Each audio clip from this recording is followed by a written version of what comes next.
I think the biggest thing that I notice at our school is that the children who come here really love school. I think the way that we deliver the education to the children is something that obviously really connects with where they're at.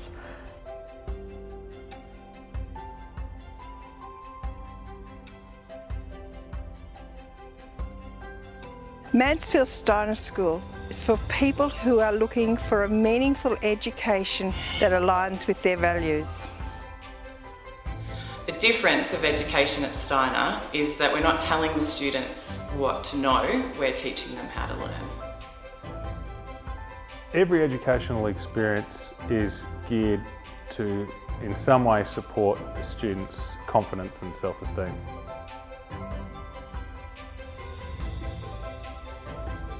It's absolutely essential that before we begin to think, before we so much as begin to even set our thinking in motion, that we experience the condition of wonder. So the 4-year-old program really takes the essence of what we do with the 3-year-olds and in the playgroup, but it builds on the child's developing skills and their independence that's beginning to grow. And we provide an engaging environment using natural materials so that the children become really engaged in what's happening, and that empowers them to become self-motivated learners. Play is probably one of the most important parts of our program. The children learn valuable social skills, emotional skills. Through problem solving, they gain confidence and resilience, and they develop trust and tolerance and respect through solving problems. So many of these things can only be learnt through play, not taught. Each week the children participate in a large number of creative activities. They paint, they draw, they make little wax models, they do woodwork, and they do handcraft. And all of these activities allow our nimble fingers to develop strong neural pathways that, by using their opposable fingers and thumbs to work through their activities, they're making connections that will then later be used in their literacy and numeracy work in the upper classes.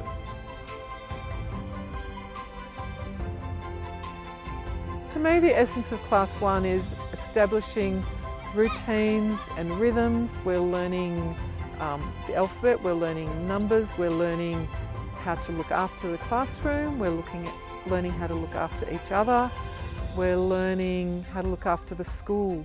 It's a very critical year in their education. In Class 2, the way we teach is by living it. Throughout the year, we extend the walls of the classroom by venturing out and participating in gardening, cooking, swimming, bushwalks, cross-country skiing during winter.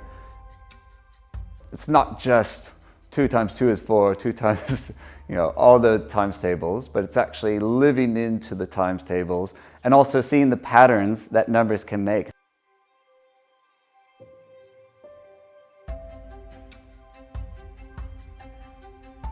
The Class 3 child can often have a challenging year because that's when they're starting to question who they are and why they belong in this world.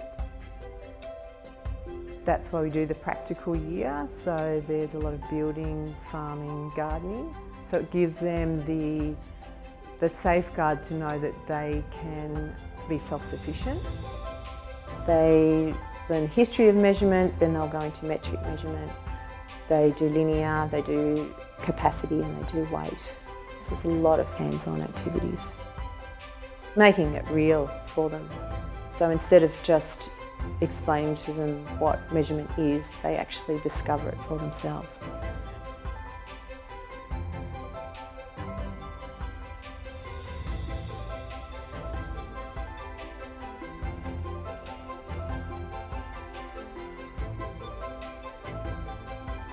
For me, one of the key elements of Steiner education is space, time and room. We have space in the curriculum where subjects can be studied in depth. We have space in the curriculum where we've got ample time for creativity. In Class 4 in particular, where they're have a really strong need to exercise a bit of a newfound confidence in their physical ability. We have space in the curriculum where they're able to make things. We're making boomerangs, we're making didgeridoos, we're studying Aboriginal society and spirituality as a main lesson, and so almost everything throughout the day somehow dovetails into that study, and it creates a really in-depth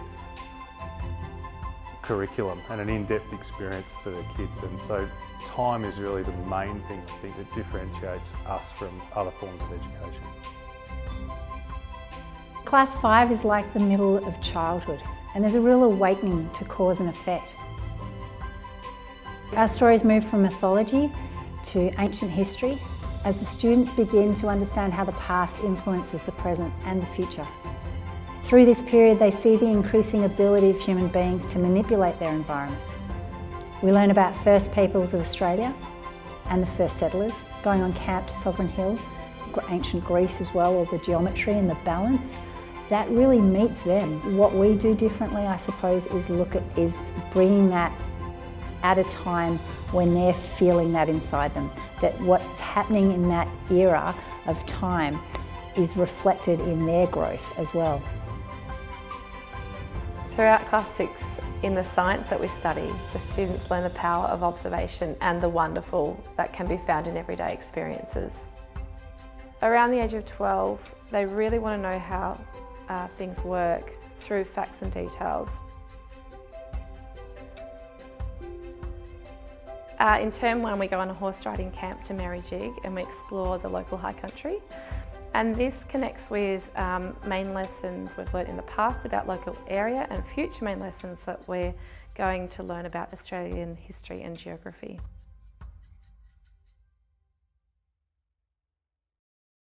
The thing that sums it up for me, and particularly in relation to kids at the lower end of school, is a little quote that's on the edge of the prep building, and it goes something like this. It says, "Now is not yet time for the harvest.